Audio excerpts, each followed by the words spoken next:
The clang of metal echoed in the dimly lit armory. She wasn't a soldier on the front lines, just the quiet one who repaired the rifles others carried into battle. But when a sudden attack left the team pinned down, she was forced to pick up a weapon she'd only ever fixed, never fired. Moments later, with a single impossible shot, she stunned everyone. The armory was always her world. Rows of rifles, pistols, and heavy weapons lined the racks like silent soldiers waiting for their turn in the field.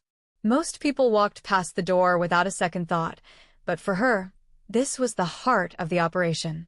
If the weapons failed, soldiers failed. And she wasn't about to let that happen. Her name rarely came up in briefings. She wasn't listed among the elite operators, nor was she the one they trusted with the most dangerous missions. Instead, she worked behind the scenes, sleeves rolled up, hands darkened by gun oil, ensuring every trigger clicked, every barrel stayed true, and every scope was aligned. She wasn't there for glory. She was there because she understood something others didn't. A soldier's life could depend on a single, flawless detail in their weapon. But make no mistake, this wasn't easy work.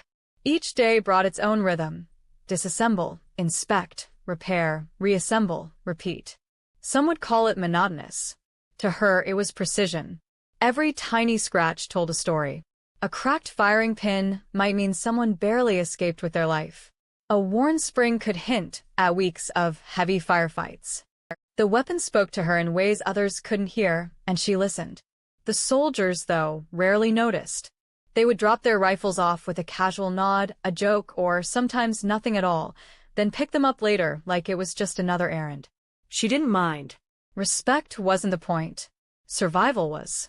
Still, she couldn't help but feel the weight of invisibility.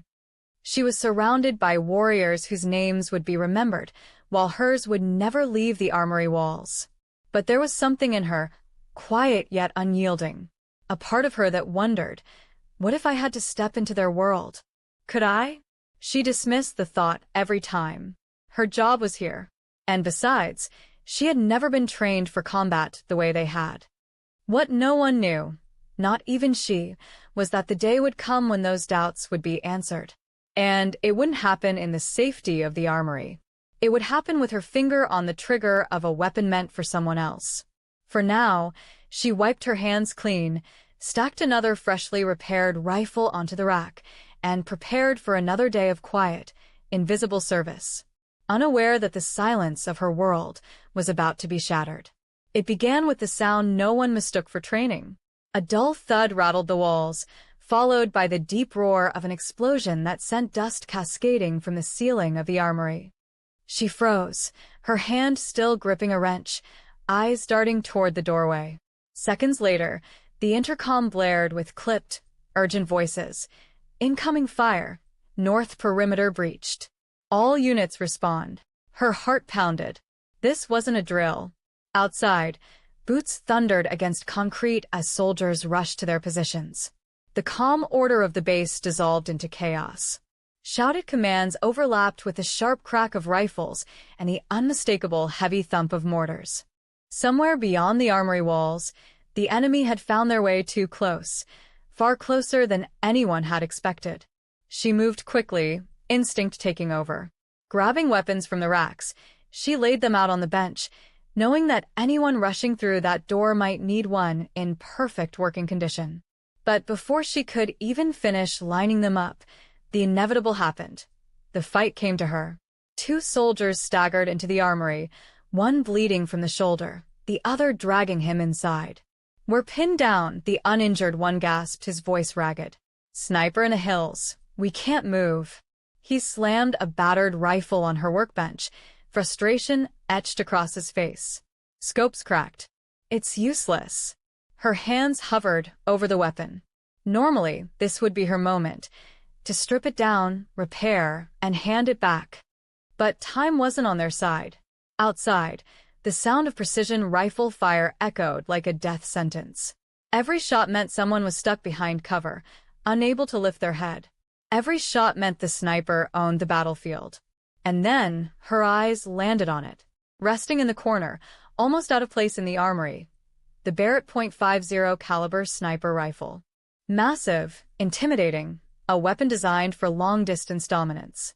She had cleaned it countless times, studied its parts, respected its engineering.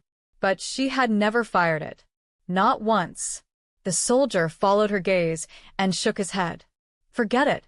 None of us can get a clean angle. He's got us locked down. We're dead if we move.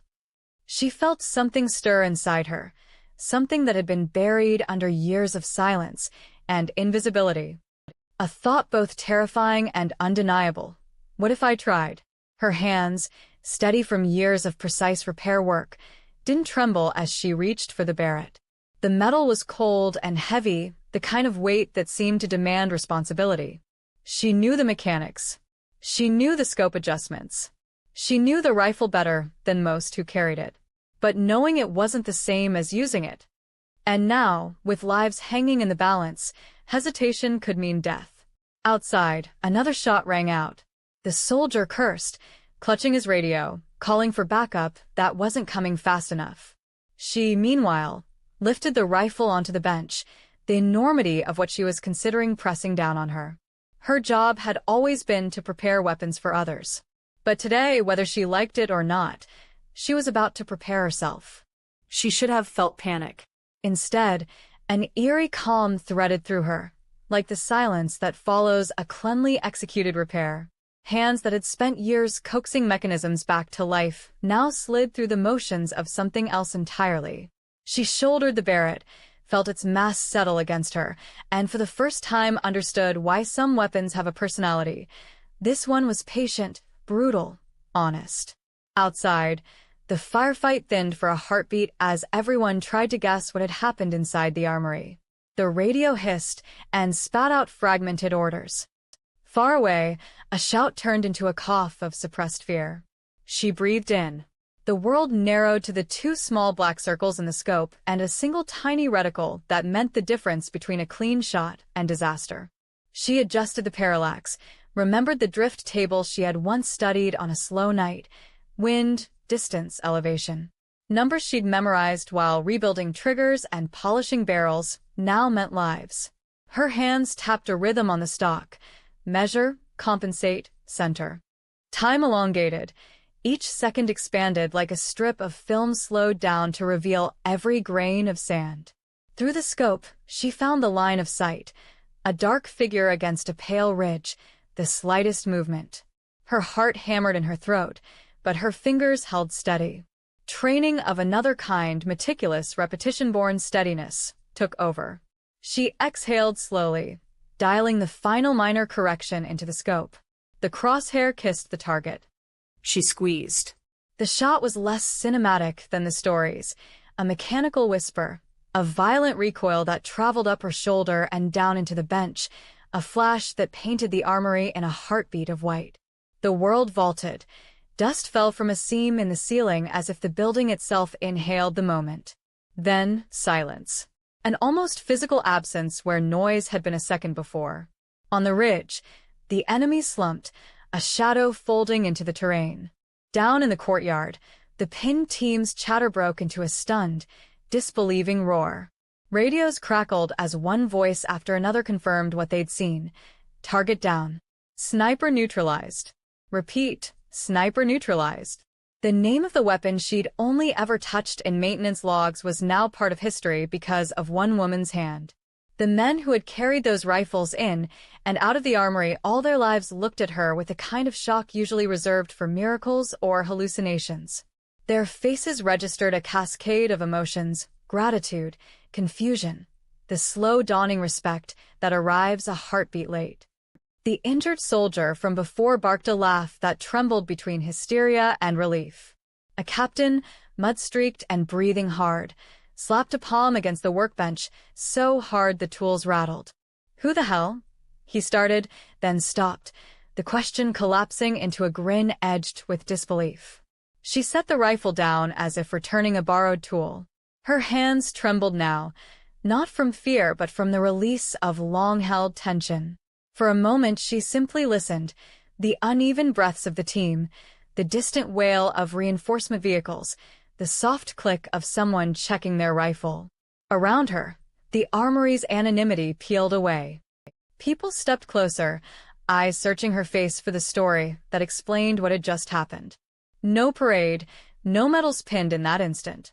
Just a dozen pairs of eyes acknowledging that the quiet woman in the back had done what the trained shooters could not. It changed something in the room. The invisible became visible, the overlooked became vital. She swallowed, and the taste of oil and adrenaline hummed on her tongue like a new name. That night, the base would talk for hours. They would retell the shot and add details until it sounded like legend. She would replay the seconds in her head, measuring them in the terms she knew best: precision, calibration, care. The shot didn't make her a hero on paper, but it rearranged the way everyone around her measured value. And inside her, a small, impossible door had opened. The quiet life of the armory would never feel the same.